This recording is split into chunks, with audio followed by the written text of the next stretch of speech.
Saint-Avold, bonsoir. Êtes-vous prêts à accueillir Jordan Bardella?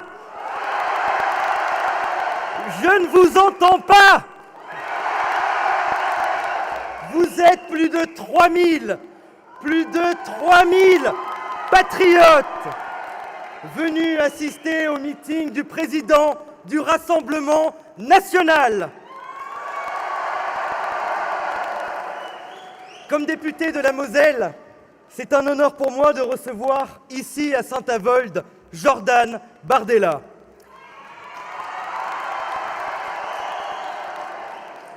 Aujourd'hui, nous étions à la centrale à charbon de Saint-Avold. Pendant près de 2 heures, nous avons échangé avec plus d'une centaine de salariés.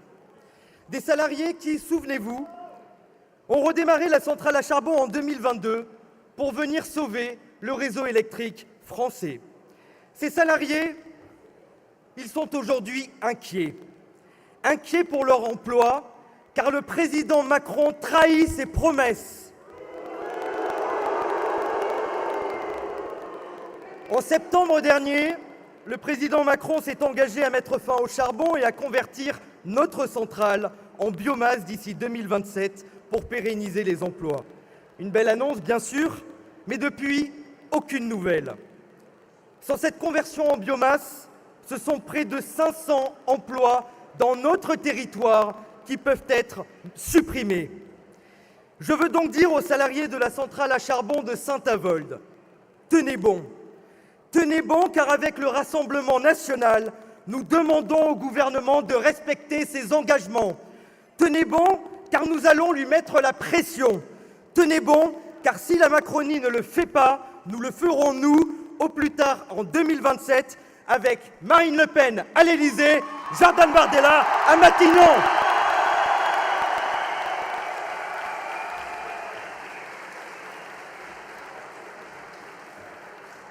Chers amis, avant de laisser la parole à mes excellents collègues et amis, les députés Kevin Pfeffer et Laurent Jacobelli, puis Jordan Bardella évidemment, je tenais à vous dire que je suis également heureux d'accueillir Jordan Bardella ici à Saint-Avold, car j'ai l'honneur d'être son directeur de campagne pour les élections européennes. Et dans cette campagne,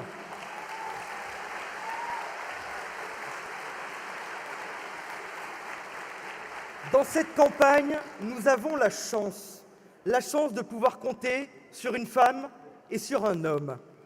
Ils portent la voix du peuple et l'esprit de la France.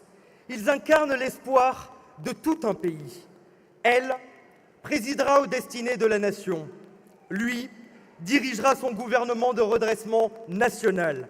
Ensemble, ils rendront à la France la grandeur et aux Français leur bonheur.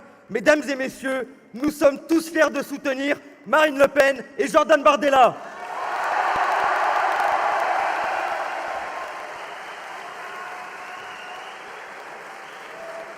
Les élections européennes du 9 juin sont déterminantes. L'Union européenne n'est pas un sujet lointain, c'est notre quotidien. Et nous le vivons ici, en Moselle, positivement, avec la libre circulation et les travailleurs transfrontaliers. Mais ce dont nous ne voulons plus, c'est de cette Europe de Bruxelles qui sacrifie nos usines automobiles, qui nous étouffe de contraintes délirantes, qui laisse les frontières ouvertes à n'importe qui, pas seulement aux citoyens européens, mais à des personnes qui méprisent nos lois, nos valeurs et notre civilisation. C'en est assez. Ce dont nous ne voulons plus, car quand l'Europe de Macron impose les règles du marché européen de l'énergie, nous subissons l'explosion des factures d'électricité. Quand l'Europe de Macron impose le pacte des migrations, nous subissons l'immigration de masse et l'insécurité. Quand l'Europe de Macron impose la concurrence déloyale et l'écologie punitive, nous subissons la désindustrialisation et la faillite de notre agriculture. Mais le 9 juin ne se joue pas seulement notre quotidien. Le 9 juin se joue aussi notre destin. Il en va de la survie de la France. Le projet d'Emmanuel Macron est clair.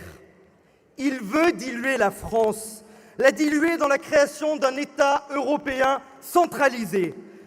Chers amis, je vais donc vous poser une question simple et je vous demande tous d'y répondre par oui ou par non. Oui ou non, voulez-vous que la France disparaisse? Alors le 9 juin, je vous demande d'aller voter. Il nous reste un mois pour faire campagne, un mois pour convaincre un maximum de Français, un mois pour faire barrage à l'extrême gauche NUPES, un mois pour envoyer une claque électorale monumentale à Emmanuel Macron, un mois pour sauver la France de la disparition. Le 9 juin, plaçons le Rassemblement national en tête des élections européennes. Chers amis, allons chercher la victoire avec Marine Le Pen et Jordan Bardella. Votez pour que vive la France!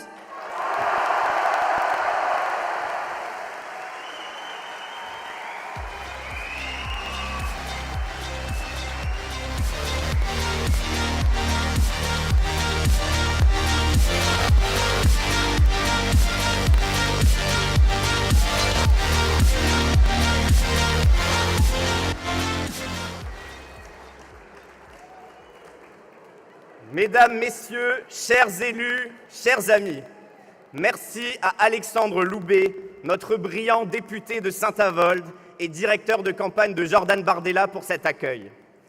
Je voulais à mon tour vous prendre quelques minutes pour vous parler de Colombe. Colombe qui a fait irruption dans cette campagne et qui est apparue sur les écrans des Français le 1er mai, alors qu'elle venait assister, comme vous tous, au meeting de Jordan et de Marine à Perpignan.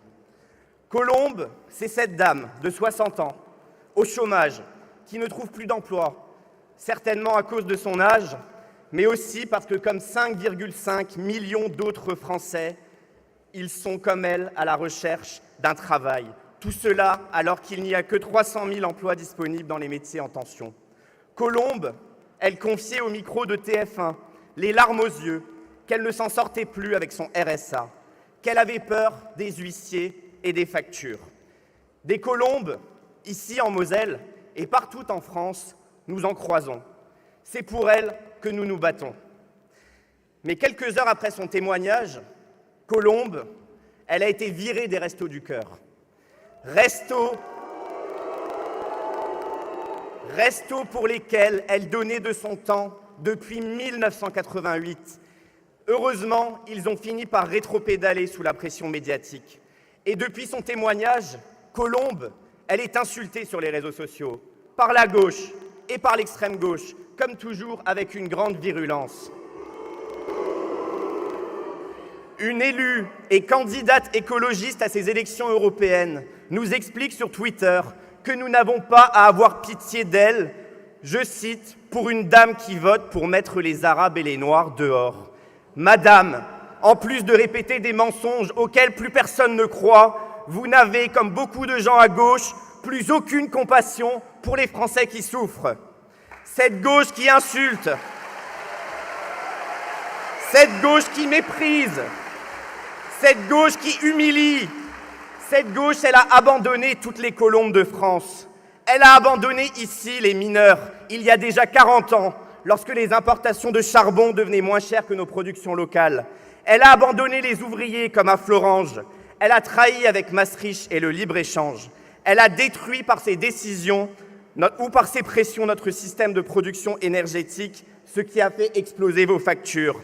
Cette gauche, elle a trahi tout le monde. Et je sais qu'aujourd'hui dans la salle, beaucoup de gens qui sont ici votaient à gauche avant. C'est ça qui fait la force du Rassemblement national.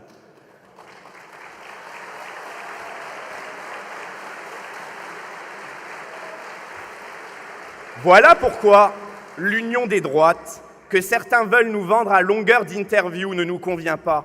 Car la force du Rassemblement national, c'est d'aller bien au-delà. C'est de réunir, dans cette salle, je le sais, mais aussi dans les urnes, ceux qui votent pour nous depuis parfois 50 ans, ceux qui ont voté et ont été trahis par la gauche, ceux qui ont voté et ont été déçus par la droite. Alors, je vous le dis ce soir, peu importe vos choix passés, rejoignez-nous pour ces européennes du 9 juin avec Jordan Bardella. Rejoignez-nous en 2027 avec Marine Le Pen pour l'élection présidentielle.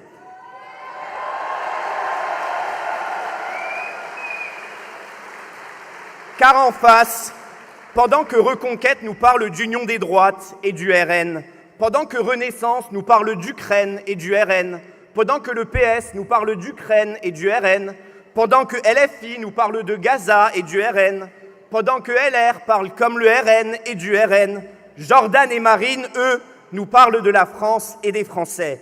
Ils parlent à toute la France. Jordan et Marine nous donnent de l'espoir, alors que les autres ont tout détruit. Chers amis, faites-leur confiance. Il nous reste un mois pour emmener nos proches, nos amis, nos familles dans cette grande aventure pour le redressement de la France. Allez, venez tous avec nous. Pour Colombes, on part au combat. Merci Marine, merci Jordan.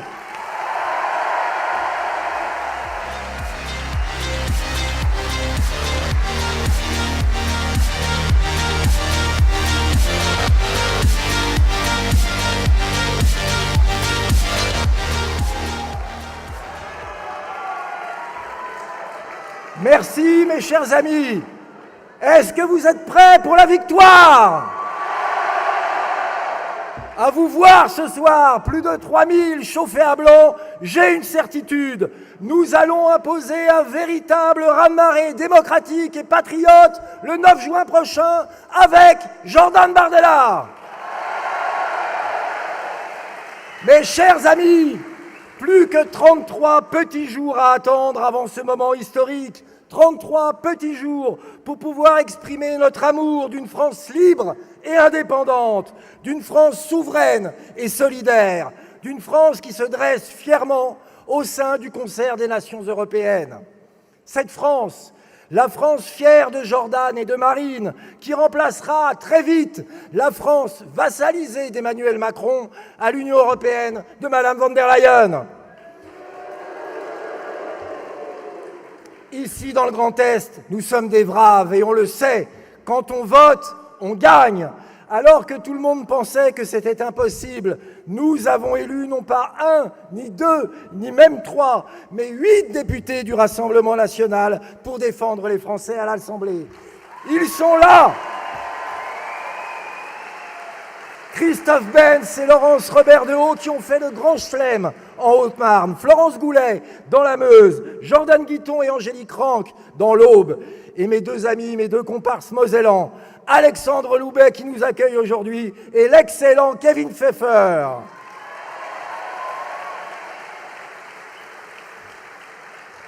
Ici, nous avons montré aux élections régionales que nous étions capables de marquer des points. J'ai l'honneur et la chance de présider un groupe de 30 conseillers régionaux qui sont la principale, voire la seule force d'opposition au Conseil régional. Et souvenez-vous, c'est vous, électeurs, qui avez élu des maires courageux et valeureux. Je pense à Michel Rambourg de Vannecourt, qui a failli être élu sénateur à 15 voix près. Et je pense bien évidemment à mon ami Fabien Angelman, ici présent, qui a transformé et sécurisé la ville de Hayange.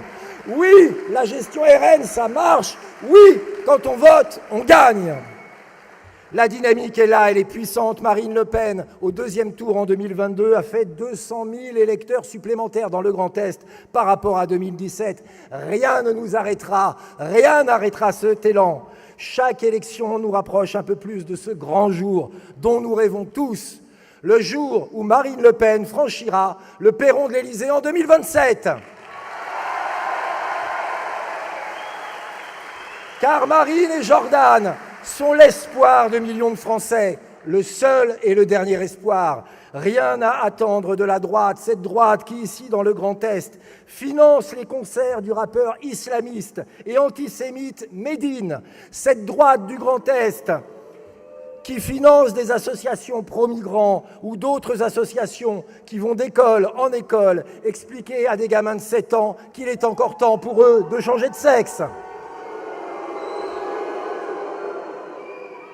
Mais ici, on le sait, on a payé cher pour le savoir, il n'y a rien à attendre de la gauche sur nos terres de travail, de courage et de fierté, ces valeurs qui ont forgé notre identité. François Hollande promettait à Florange, à Hayange, qu'il protégerait les entreprises sidérurgiques. Il nous a trahis, la gauche trahit. La gauche ne sait faire que mentir. Cette gauche qui a fermé nos usines et ouvert nos frontières. Cette gauche qui tourne le dos aux travailleurs et aux salariés pour ouvrir les bras aux migrants, son électorat. Alors, pour poser des limites à Emmanuel Macron, nous sommes les seuls, avec Marine et Jordan Bardella, à donner l'espoir. Ici, nous aimons d'autant plus la France que nous avons souffert pour elle. Ici, dans cette Moselle, hier annexée, nous savons qu'être français, c'est un honneur et un combat. Ce même combat que mène inlassablement Jordan Bardella pour que la France ne soit pas dissoute dans les États-Unis d'Europe, pour que la France ne soit plus méprisée par Bruxelles, pour que la France ne devienne jamais une terre de charia, mais reste cette France à l'histoire plusieurs fois millénaire, fière de sa langue, de ses héros et de ses valeurs. Et je le dis à nos adversaires, ici en Moselle, on ne cède pas, on combat, on ne renonce pas, on espère, on ne se couche pas, on se lève. Alors le 9 juin prochain, levons-nous tous, allons voter. Et souvenez-vous, il y aura un seul jour, un seul tour, un seul vote qui compte, le vote patriote, le vote pour la France, le vote pour notre dignité, le seul vote qui compte, le vote pour Jordan Bardella.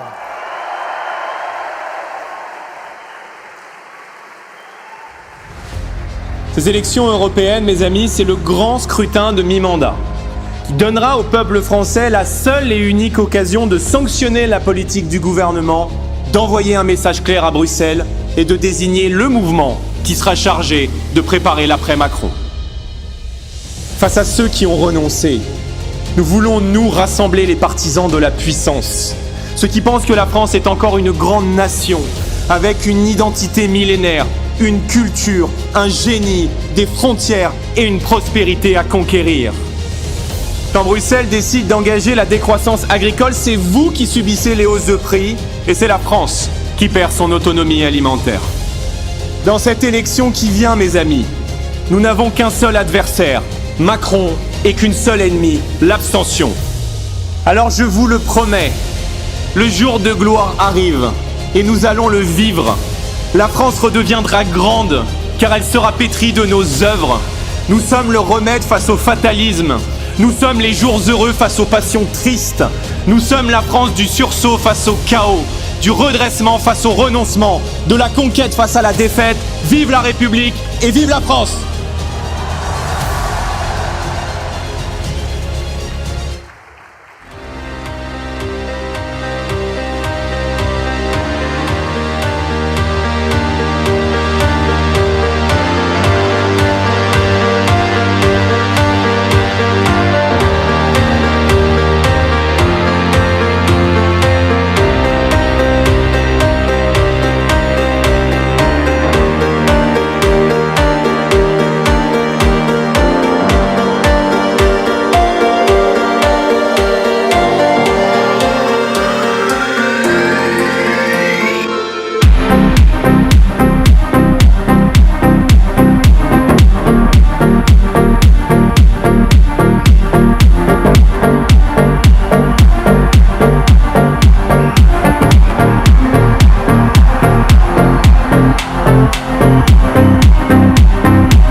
Merci mes amis.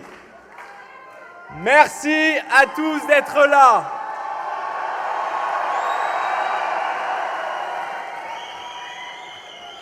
Merci à tous d'être là. Non, merci à vous, surtout.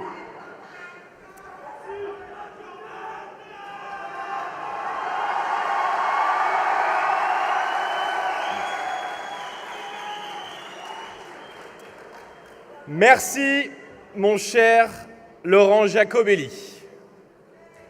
Merci mon cher Alexandre Loubet. Merci mon cher Kevin pour vos mots, pour votre fidélité et pour votre soutien. Vous portez tous trois la voix de la Moselle à l'Assemblée nationale. Vous êtes la voix du peuple, vous êtes une fierté pour les habitants de cette région qui ont en vous leurs meilleurs avocats. Merci, ma chère Marie-Claude Voinson, de diriger aussi rigoureusement l'action du Rassemblement national dans ce département, et nous pouvons t'applaudir pour cela.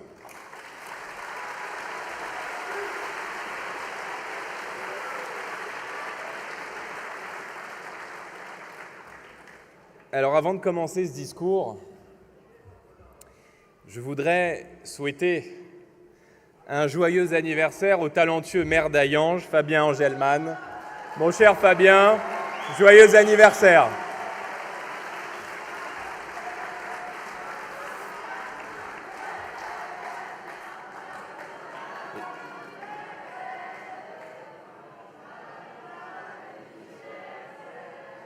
Je le fais alors que je n'aimerais pas qu'on me le fasse. Mais joyeux anniversaire, mon cher Fabien. Dans cette campagne, mes amis, je ne suis pas seul. Je peux compter à l'évidence sur une liste qui rassemble les compétences et les talents. Je peux compter sur nos élus et évidemment, et je vous en remercie, je peux compter plus que jamais sur vous, sur votre fidélité et sur votre mobilisation pour la France.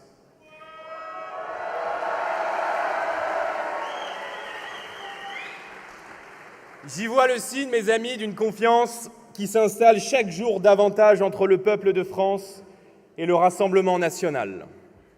Alors pourquoi cette confiance ?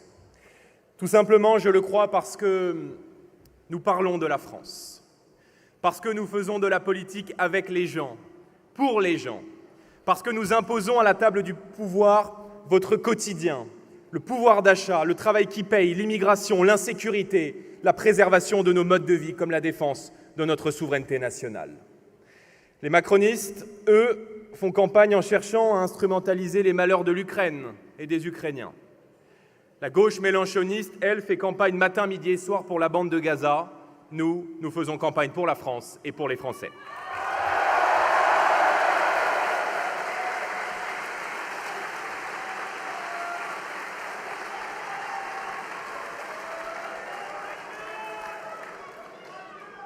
Alors ce soir, mes amis, je ne ferai pas d'exception si je suis venu ici en Moselle, en Lorraine. C'est pour vous parler de la France.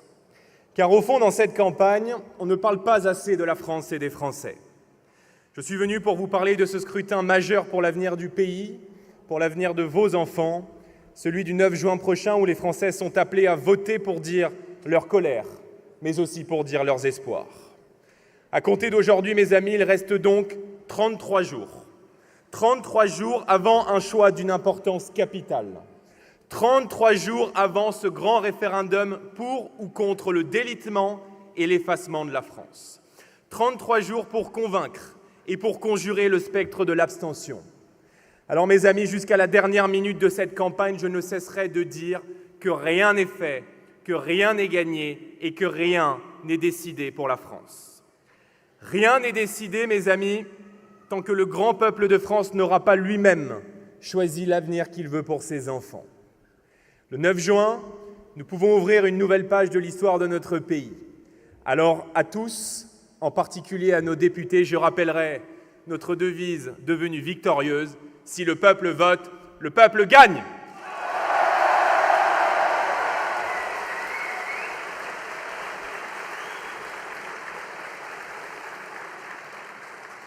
Alors, mes amis, je ne peux vous parler de cette campagne sans revenir avec vous sur le débat. Le fameux débat qui m'a opposé à la candidate d'Emmanuel Macron jeudi dernier sur BFM TV.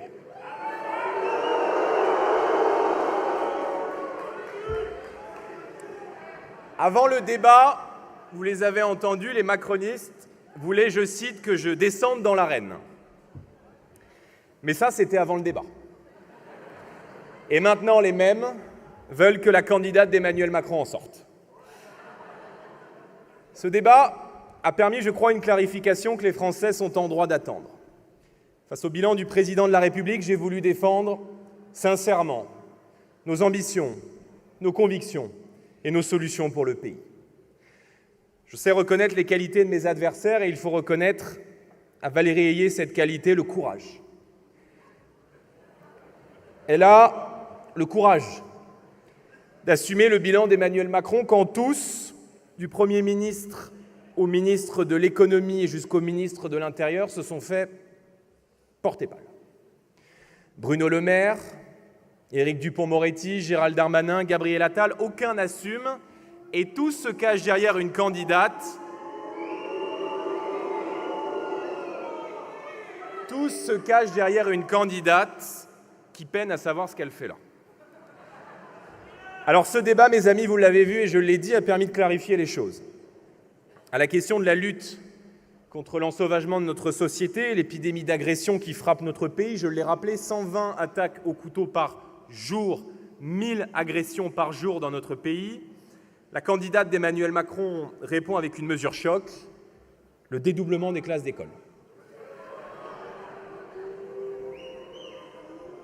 Gardez de la voix parce que je vais revenir sur tout le débat. À la question de savoir s'il y a oui ou non trop d'immigration en France, la candidate d'Emmanuel Macron répond « c'est pas le sujet ».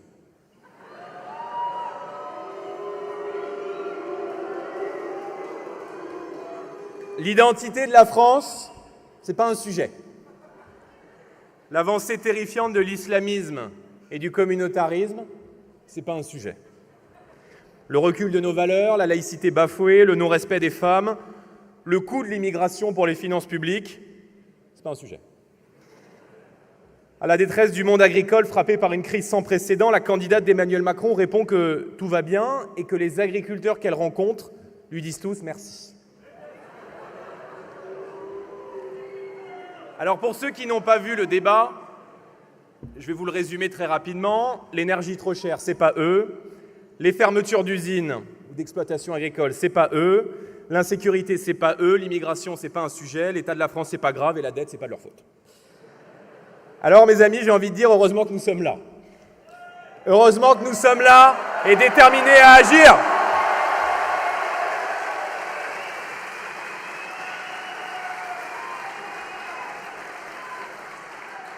Face à l'insécurité qui n'épargne aujourd'hui plus aucun territoire de notre pays, mes amis, face à ce déni de ce que vivent les Français, nous répondrons par un état d'esprit, la fermeté, encore la fermeté, toujours la fermeté.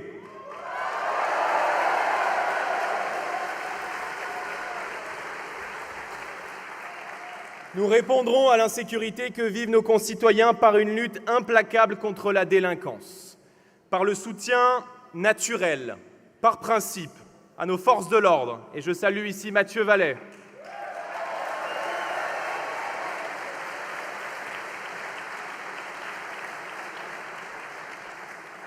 Par le retour de l'autorité à tous les étages de la société, le retour de la France sur chaque mètre carré du territoire, et je salue Malika Sorel.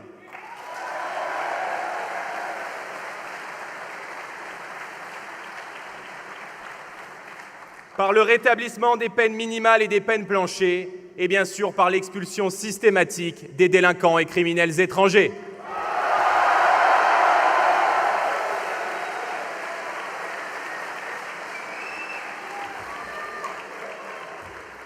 Quand un adolescent de 15 ans, mes amis, est tué au couteau par un ressortissant afghan à Châteauroux, le rôle d'un responsable politique n'est pas de fermer les yeux, mais bien de tout mettre en œuvre pour que les pères et les mères de ce pays n'aient plus à s'inquiéter pour leurs enfants lorsque ces derniers se retrouvent seuls dans l'espace public.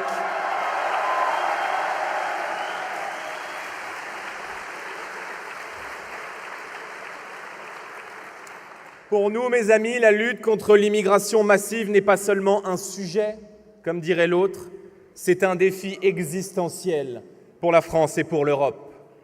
Une réalité qui bouleverse chaque jour un peu plus les grands équilibres de notre société, qui menace notre sécurité et notre art de vivre. Continuons. Nous répondrons, nous, à la détresse agricole par la protection de nos agriculteurs face à la concurrence déloyale, par la lutte contre les normes environnementales absurdes qu'on leur impose et bien sûr par la priorité donnée à nos produits dans les cantines de nos écoles, de nos collèges et de nos lycées.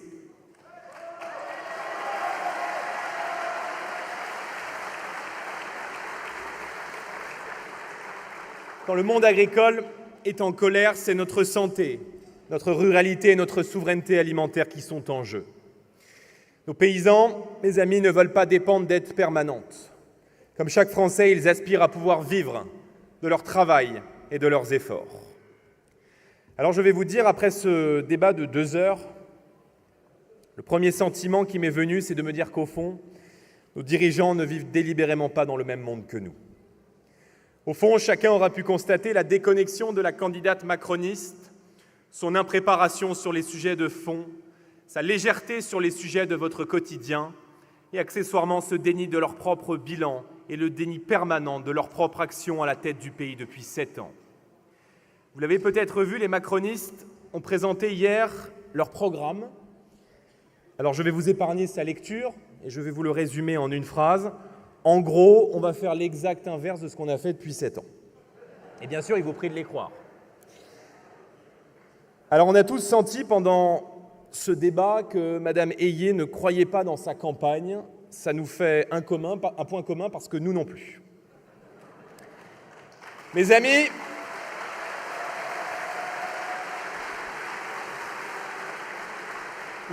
plus sérieusement, je vous le dis, ne vous laissez plus jamais donner des leçons d'expertise, de sérieux, de bonne gestion par ces gens. Ne les laissez plus vous prendre de haut. Et surtout, le 9 juin, sanctionnez leur mépris, sanctionnez leur incompétence, sanctionnez leur déconnexion. De grâce, dites votre vérité, dites ce que vous voulez pour la France aux urnes. C'est votre devoir de patriote.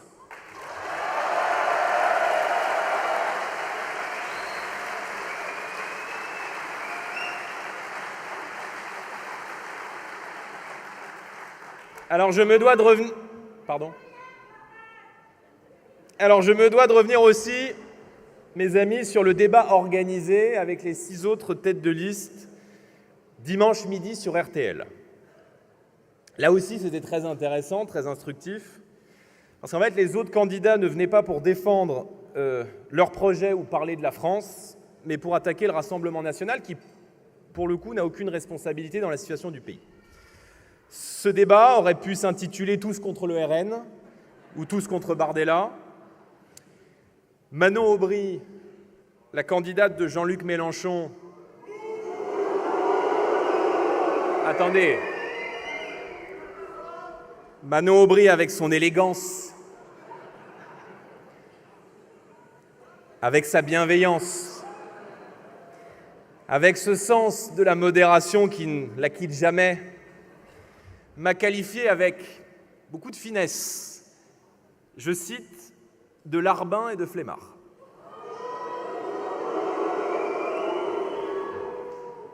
Pour le socialiste Raphaël Glucksmann, qui avait d'ailleurs déclaré un jour, je cite, tenez-vous bien, qu'il se sentait plus proche des habitants de New York ou de Berlin que des habitants de la Picardie, a déclaré à mon endroit, avec cette courtoisie si française, cette élégance, que j'étais un agent de l'étranger, rien que ça. Il n'a pas dit de quel État étranger, j'imagine que ce n'est pas l'Italie. Valérie Hayé, comme à son habitude, un peu moins inspirée que les autres, a dit de moi que j'étais un menteur, ce qui est quand même un comble quand on est la candidate d'Emmanuel Macron. C'est pas fini, ce n'est pas fini.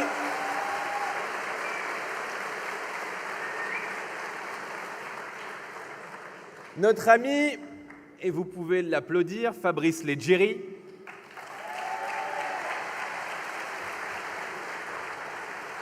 au motif qu'il a protégé les frontières européennes lorsqu'il était chargé de protéger les frontières européennes, lui est carrément repeint en criminel par une gauche qui ne lui pardonne pas d'avoir lutté contre l'immigration clandestine.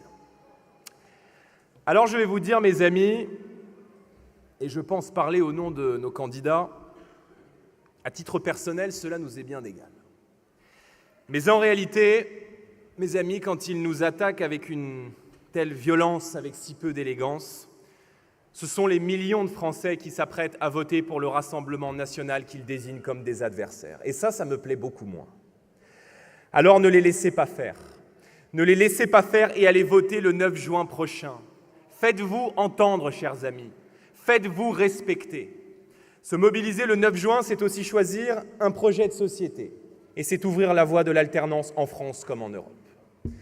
Ce projet, nous l'avons.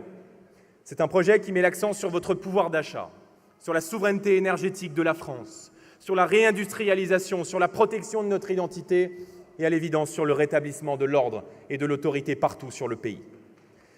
Depuis des années,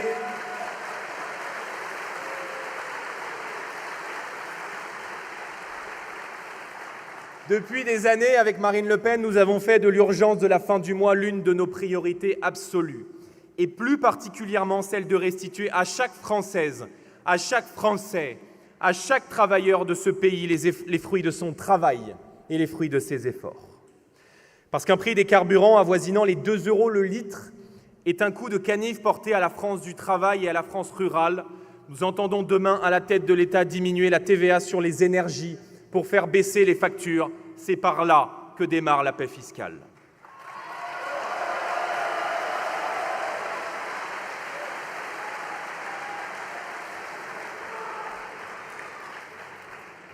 L'Europe de Macron a considérablement réduit votre pouvoir d'achat, en restant passif face aux règles européennes, notamment absurdes de fixation des prix de l'électricité, ce modèle européen qui a entraîné l'explosion de vos factures d'électricité et de gaz qui ont augmenté de 45% en 2 ans.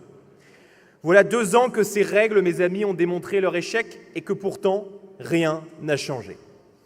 Les factures explosent pour les familles, mais elles explosent aussi pour les entreprises, les commerçants, les artisans, les agriculteurs et les indépendants. Depuis février 2024, date d'une nouvelle augmentation décidée par Gabriel Attal, la facture a grimpé pour 70% de nos entreprises. Déjà, des entreprises de l'industrie ont mis la clé sous la porte, d'autres désertent la France pour aller s'installer aux États-Unis ou en Asie, où l'énergie est beaucoup plus abordable. Essayez d'être synchro quand même avec les... Parce que le coût de l'énergie est devenu un handicap majeur pour notre pays, alors qu'il faisait sa force hier. Fermeture de la centrale de Fessenheim, explosion des factures d'énergie, désertification industrielle, voilà le vrai visage des 7 dernières années de macronisme. Nous aussi, figurez-vous. Voilà le bilan, mes amis, d'un président qui ambitionnait de fermer 14 réacteurs nucléaires en plus et qui a dû reculer fort heureusement devant le réveil de l'opinion française. Marine Le Pen avait fait du pouvoir d'achat l'une des pierres angulaires de sa campagne présidentielle. Nous voulons la fin de ces règles absurdes de fixation des prix. Nous voulons renouer avec un prix français de l'électricité et ainsi rendre aux Français les fruits d'investissements qu'ils ont réalisés dans une filière nucléaire que le monde entier nous envie. Nous voulons que la France redevienne un paradis énergétique, avec des prix compétitifs et à l'évidence renoue, avec une ambition industrielle. Nous ne sommes pas condamnés à regarder les trains passer, à jalouser les États-Unis d'Amérique et leurs 3% de croissance, à regarder la Chine monter en puissance et inonder nos marchés avec ses produits. Je ne me résoudrai jamais à ce que l'Europe soit l'homme malade des économies développées, un continent où les ouvriers auraient disparu et où nos usines deviendraient de véritables musées. Laissez-moi, quelques instants, vous raconter l'histoire de la centrale de Saint-Avold, où nous nous sommes rendus ce matin.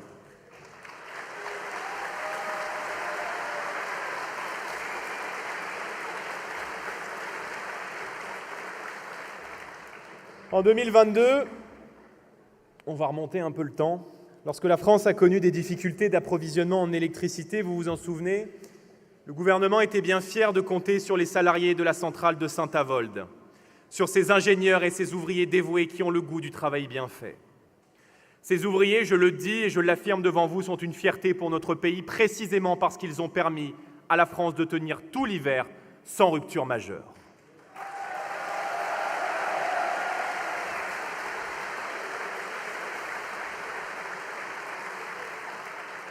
Alors pourquoi leur tourner le dos? Pourquoi aujourd'hui ne pas soutenir la reconversion du site en biomasse et en hydrogène? Pourquoi encourager toujours à Bruxelles les délocalisations et la décroissance? Nous sommes dans une région, la Lorraine, je dis plutôt la Lorraine que le Grand Est,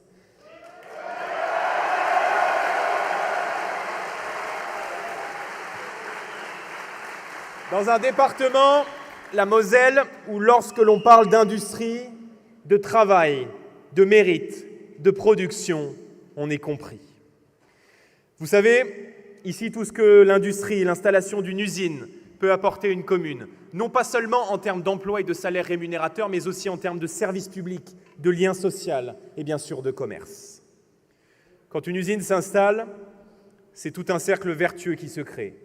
Et c'est à l'évidence aussi une part de nous-mêmes qui s'en va quand une autre tire le rideau.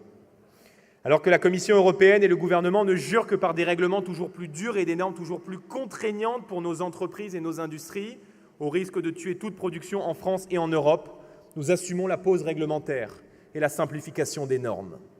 Nous assumons de vouloir baisser les impôts de production, qui consistent injustement à taxer ce qu'on n'a même pas encore créé. Nous assumons de vouloir protéger nos travailleurs et nos producteurs face à la concurrence mondiale, comme le font aujourd'hui toutes les grandes puissances, en passant par les États-Unis et la Chine. Le général américain MacArthur a eu cette formule frappante: les batailles perdues se résument en 2 mots, trop tard. Eh bien nous, mes amis, nous sommes de ceux qui refusent que l'on se réveille un jour en se disant qu'il est trop tard, qu'il n'y a plus d'industrie en France et en Europe parce qu'on l'aura laissé filer, parce qu'on aura laissé faire l'explosion des prix de l'énergie et laissé la guerre de tous contre tous par une concurrence déloyale. Je souhaite aussi, et je le porte dans cette campagne, que l'on fasse enfin du patriotisme économique, en appliquant, comme le font toutes les grandes puissances mondiales, la priorité nationale et la préférence européenne dans la commande publique.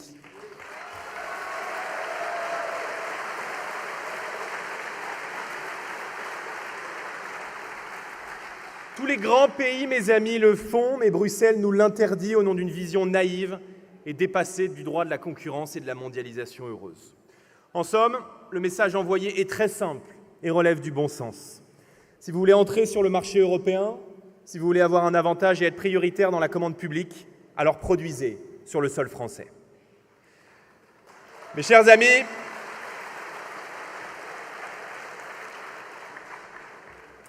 c'est en renouant avec le volontarisme que l'on redonnera tout son prix à la valeur travail, qui est, je le dis, en France et en Europe, une valeur de civilisation.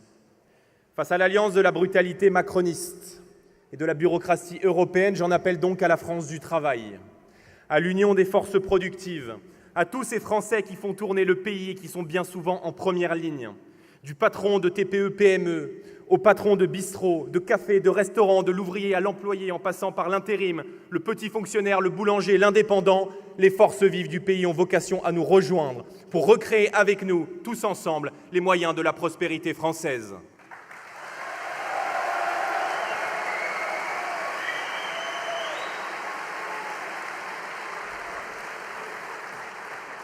Mes amis, en éteignant la voix de la France, en déléguant à Bruxelles des compétences nationales, Emmanuel Macron cherche en fait, et sans le dire clairement, à liquider la souveraineté française. Le débat sur le partage de notre dissuasion nucléaire, sur la mise en place d'une diplomatie européenne et d'une défense intégrée dissimule en réalité un affaiblissement volontaire de nos intérêts vitaux et donc de notre souveraineté nationale.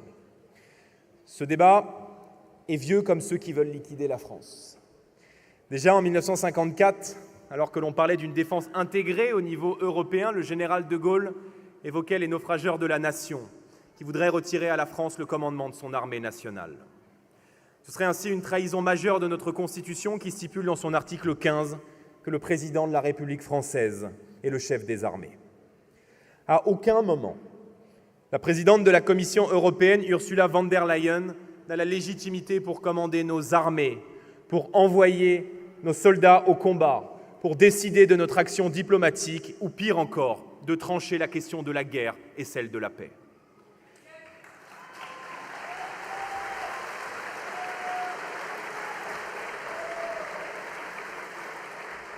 Si nous avions cédé à ces demandes, si la France avait accepté ce renoncement majeur, alors, en 2023, nous aurions été embarqués dans l'injuste guerre d'Irak. Si le président Chirac a pu opposer à cette aventure américaine ce que l'écrivain André Malraux appelait la force du non dans l'histoire, c'est parce que nous étions encore un pays libre de ses choix, un pays indépendant et un pays souverain. Vous le voyez, cette question de la souveraineté nationale irrigue toute la campagne des élections européennes, de notre puissance économique et productive, de la préservation des attributs essentiels de notre souveraineté nationale, de notre capacité à rester libre, à choisir ce qui est bon pour la France et à refuser ce qui ne l'est pas. C'est aussi pour vous, Françaises et Français, la capacité à librement choisir le destin que vous voulez pour le pays. En conclusion, mes amis, je veux vous dire que le 9 juin, la France exprimera sa volonté et dira sa vérité. Le 9 juin, la France dira si elle veut rester la France. Le 9 juin, la France dira qu'elle n'a pas encore fini d'être française. Alors, mes amis, ne laissez personne décider à votre place et encore moins parler en votre nom. Ne lâchez rien jusqu'au bout.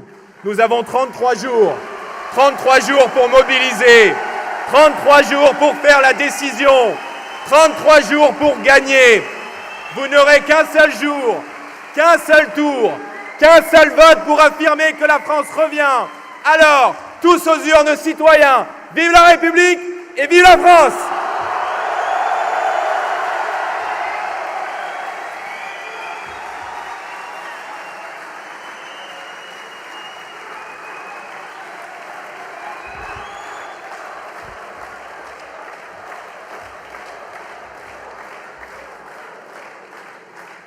Mes amis, j'ai oublié de vous dire quelque chose.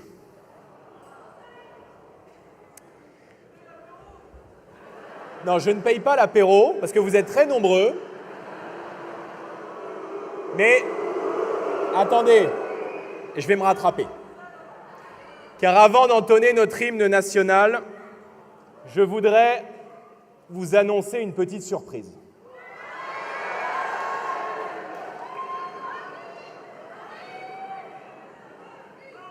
Je dois vous faire une révélation. Je ne suis pas le dernier orateur de ce meeting.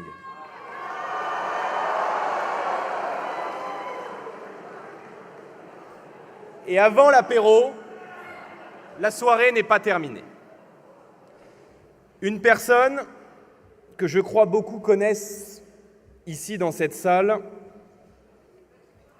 a tenu à être présente en Moselle ce soir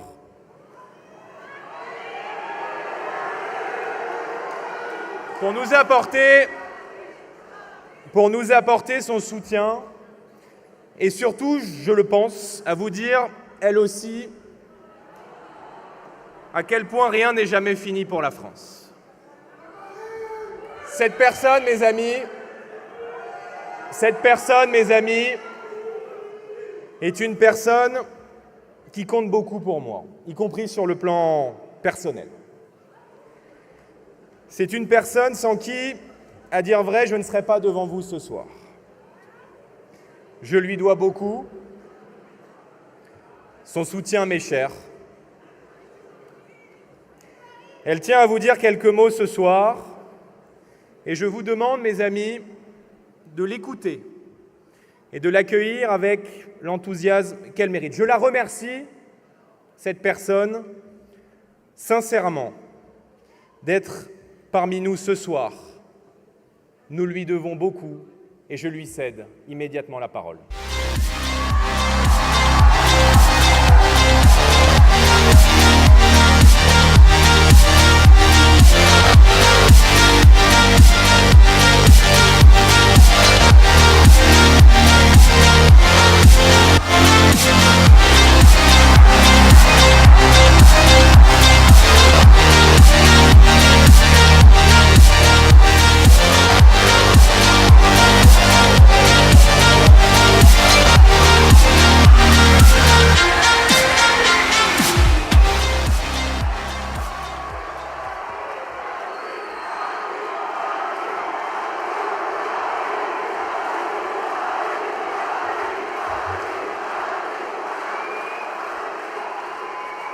messieurs, chers amis, alors si je suis parmi vous aujourd'hui, c'est parce que je n'ai pas résisté à la tentation de participer à cette rencontre amicale, de me trouver avec vous dans cette belle région de notre pays.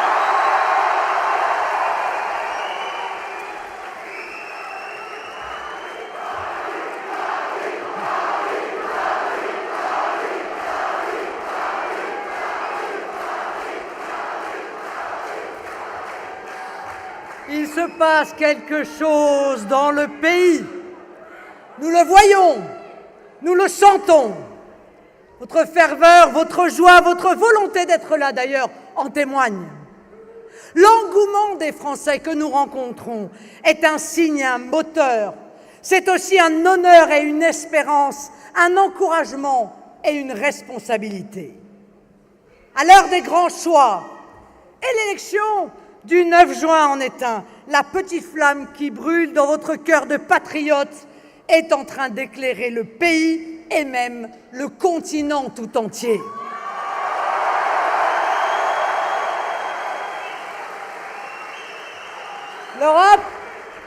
L'Europe attend beaucoup de la France.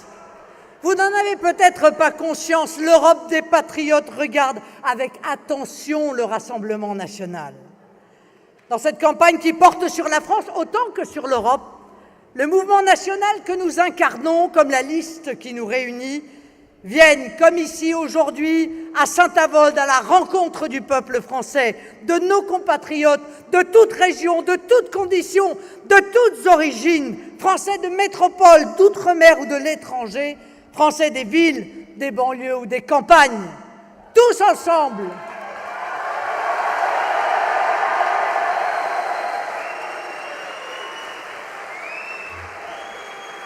D'où que nous soyons, quels que soient nos parcours personnels, professionnels ou politiques, nous renouons en ces circonstances avec ce sentiment qui nous est commun et qui rend tout possible, l'amour de la France.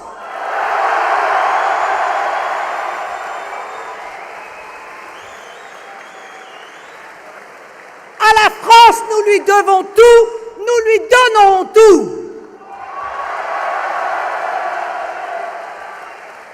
Nous lui apporterons les énergies qui lui redonnera son envie d'être elle-même, la vision nationale qui l'unira et la renforcera, le projet collectif qui lui restituera l'élan qu'elle n'aurait jamais dû perdre, le programme qui lui rendra sa prospérité et sa grandeur. Notre combat est certes électoral et notre engagement absolu dans cette campagne en est témoin, mais il va plus loin. Notre engagement est affectif, parce que nous nous battons pour nos familles et pour faire grandir cette magnifique communion des cœurs et des esprits qu'est la nation française. Notre engagement est philosophique, parce qu'il met en jeu une vision de l'homme et du monde, un homme enraciné dans son pays, sa culture, sa civilisation, et puis des peuples respectés et valorisés pour ce qu'ils sont. Enfin, parce que notre engagement procède de quelque chose de supérieur, quelque chose de beau et de grand qui nous dépasse, qui dépasse nos personnes et l'instant présent. Notre engagement procède également du spirituel.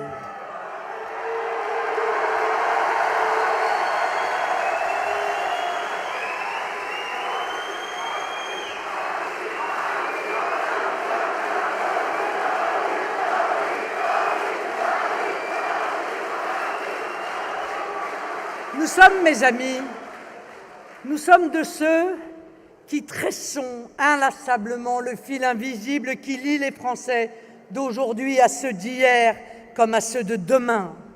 Ceux qui, par l'affirmation du lien national, veulent amener les Français à s'aimer, à se soutenir entre eux, à faire partager au monde les qualités que la nature leur a données. Le combat que nous menons n'est pas le même que celui de nos adversaires, qui vivent la politique comme un jeu, comme une posture morale, ou plutôt une imposture morale, qui, le croit-il, leur permet de délivrer des brevets, comme une aventure personnelle, comme une course au poste. Pour nous, une élection n'est pas une fin, mais un moyen. Et les gens ne sont pas un moyen, mais la finalité de notre action, au contraire, et tout particulièrement les plus vulnérables d'entre eux. Notre combat est un combat de cœur et d'idées, de conviction et d'action, de vision pour la France et de projet pour les Français. La seconde différence avec nos adversaires, c'est que nous ne pensons pas que le combat politique, aussi légitime soit-il, permette tous les coups bas, toutes les vilainies, les mensonges, les diffamations, les manipulations. Or, on le voit dans cette campagne, et Mme Hayet en a encore donné une triste illustration lors du débat avec Jordan en brandissant une photo, en prêtant faussement à des personnes des propos infâmes, des médisances, qui lui vaudront vraisemblablement de 2 mises en cause, au moins des poursuites en diffamation. Vous avez remarqué, dans cette campagne, la Macronie ne défend aucun bilan, ne développe aucune idée, ne dessine aucune perspective. Elle ne parle ni du quotidien des Français, ni de l'avenir de la France. Elle est trop occupée à dénigrer, à salir. Son seul acte de bravoure électorale, pour l'instant, est de surfer sur la peur, de patauger en permanence dans la polémique, le sale, le vil, le faux, des annonces apocalyptiques, des accusations absurdes et mensongères contre leurs adversaires, les autres, et cela jusqu'au ridicule. Chacun ici saura apprécier, je l'espère, la théorie du complot des punaises de lit au service de l'impérialisme russe servi par Mme Hayet.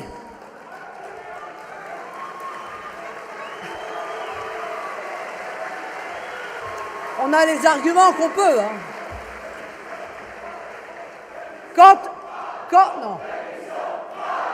Non.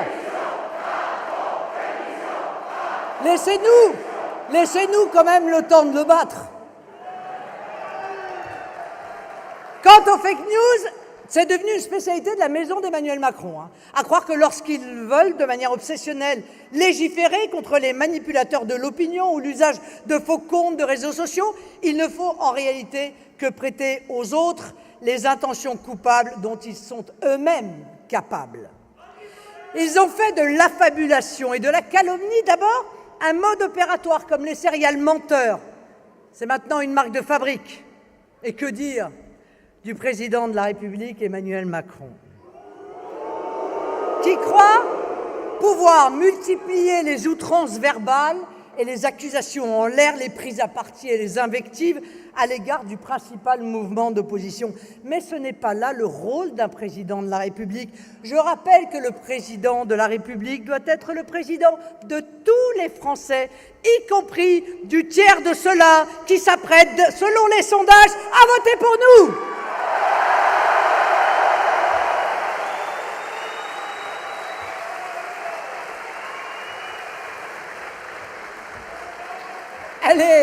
Elle est loin, mes chers amis, quand même. Elle est loin, la promesse de la bienveillance présentée en 2017, souvenez-vous. Ces agissements sont puérils, toujours mesquins et généralement vains lorsque la vague populaire se lève. Ils sont chez nos contradicteurs emblématiques d'une manière peu éthique de faire de la politique. En football, on appelle ça de l'anti-jeu. Il ne s'agit pas de jouer, mais seulement par des actes irréguliers et déloyaux, d'empêcher l'autre équipe de s'exprimer et la partie de se dérouler normalement. En s'adonnant à ces pratiques, il donne une image déplorable de la politique, qui est pourtant l'activité la plus noble et la plus nécessaire qui soit. Comment intéresser les citoyens à des élections quand toute l'année, ils voient la NUPES dépenailler, vociférer dans l'hémicycle de l'Assemblée nationale comme dans une nageée d'étudiants attardés?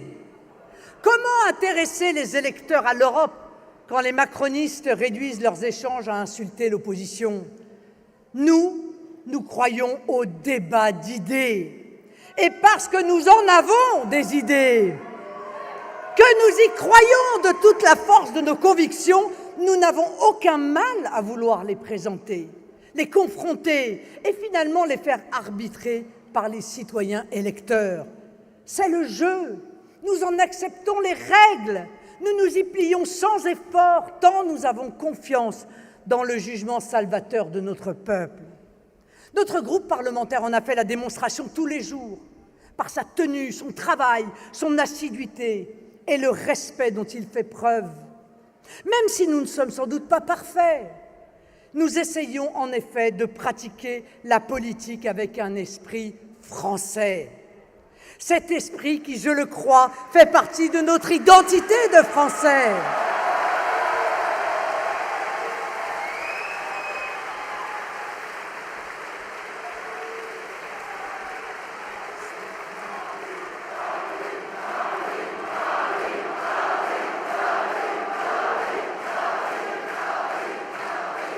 Cet esprit, mes chers amis, qui commande de privilégier la qualité de l'argumentation, une expression choisie, une spontanéité vraie, mais toujours, je le crois et l'espère, bienséante. C'est le moins que les élus puissent faire dans la patrie des génies littéraires qui ont fait éclore les belles lettres, la patrie des Voltaire, des Victor Hugo, des Lamartine, des Edmond Rostand et tant d'autres qui ont inspiré une civilisation française. Une civilisation française réputée dans le monde entier pour sa tenue, la hauteur de son verbe et la courtoise manière de l'exprimer. C'est ce que j'ai voulu avec la refondation de notre mouvement.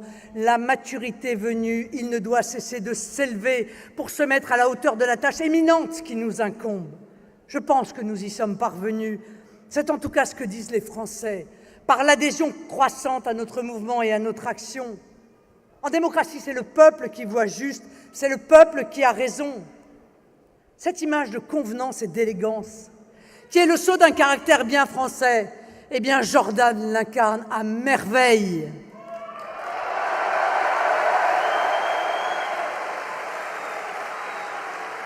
Et dans cette campagne, je peux le dire, il nous fait honneur. Nous pouvons être fiers de notre tête de liste qui porte nos couleurs avec sérénité et maîtrise, avec conviction et compétence, une fermeté sans agressivité, le sérieux sans être ennuyeux, l'humour sans être déplacé, la proximité sans la vulgarité. C'est d'ailleurs le visage avenant et séduisant qu'il a montré lors du débat contre Valérie Hayé. C'est la manière dont nous voulons, nous devons, nous entendons, nous nationaux, faire de la politique. Qui portera encore l'esprit français si nous-mêmes ne l'incarnons pas? Qui redonnera à la politique ses lettres de noblesse si nous-mêmes nous abdiquons les conditions qui verront la nécessaire réhabilitation de la politique? La société française, mes chers amis, autrefois si policée et raffinée, est aujourd'hui en proie à une violence qui s'insinue partout, qui s'installe à tous les niveaux au point de devenir endémique, comme si le moindre différend devait se régler dans l'invective, la confrontation physique ou la violence. On finirait par croire que l'ensauvagement serait une situation presque normale. Je dis à nos adversaires qu'une classe politique qui s'affranchit du savoir-vivre et du savoir-être contribue à son échelon à donner un mauvais signal à toute la société. Nous croyons que politesse et politique sont liées. La politesse est un code social qui permet de réguler les rapports entre les personnes selon des règles apprises, c'est vrai, dès le plus jeune âge et qui s'appliquent naturellement. La seule sanction en est l'ironie et la punition ultime, la réprobation sociale. Un homme laisse passer une dame, n'en déplaise à certains. Un jeune cède sa place à une personne âgée, cela s'appelle la courtoisie. Une courtoisie qui efface les différences sociales, qui incite à une bienveillance dans les rapports humains et qui institue des connivences sociales indispensables à la vie en société. Nous sommes abreuvés.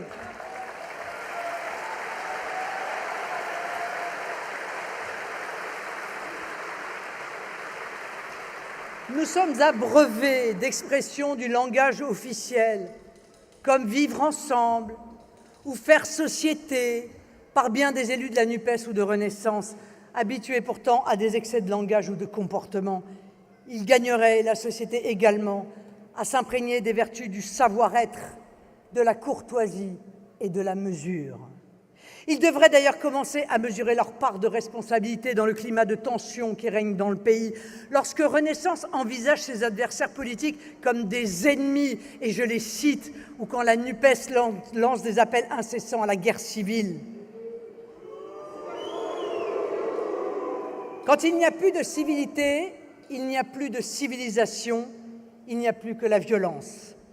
Cette société de la violence dans laquelle certains de nos adversaires entraînent la France est le contraire de la société harmonieuse et respectueuse à laquelle nous aspirons et à laquelle nous travaillons. Je suis convaincue, mes amis, que notre France ne pourra retrouver la tranquillité et sa douceur de vivre légendaire que si, à tous les niveaux, prime le respect, la courtoisie et la recherche de ce qui élève. Et je suis convaincue que l'on ne peut aspirer à la grandeur de la France quand on n'est pas soi-même capable de se comporter avec hauteur d'âme. Vous le voyez, mes amis.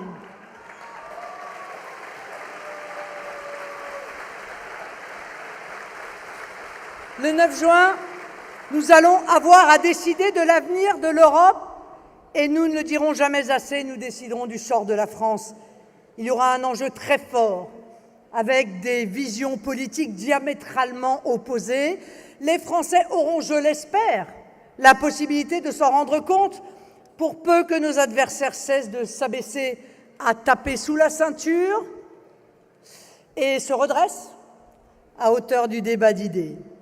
Car au-delà de ce qui nous sépare de nos adversaires, c'est, je le crois, la vision haute que nous portons qui fait la différence. Une conception haute de la politique, une ambition haute pour notre pays, une dévotion haute pour notre peuple. Nous ne sommes pas comme les autres et cela doit être notre fierté, car c'est l'assurance que nous ne serons pas comme eux au pouvoir.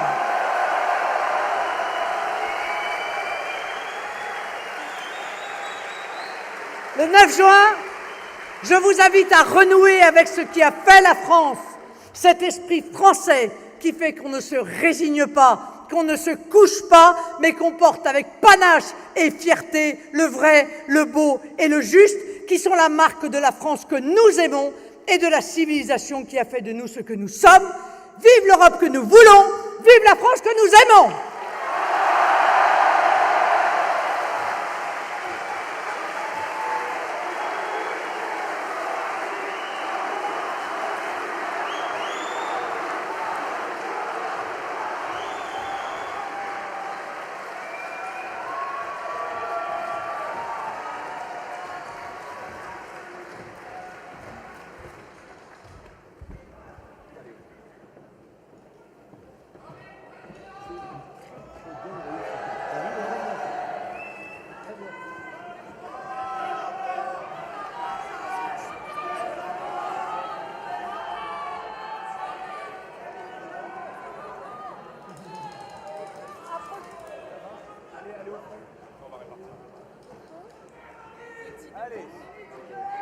Allons, enfants de la patrie, le jour de gloire est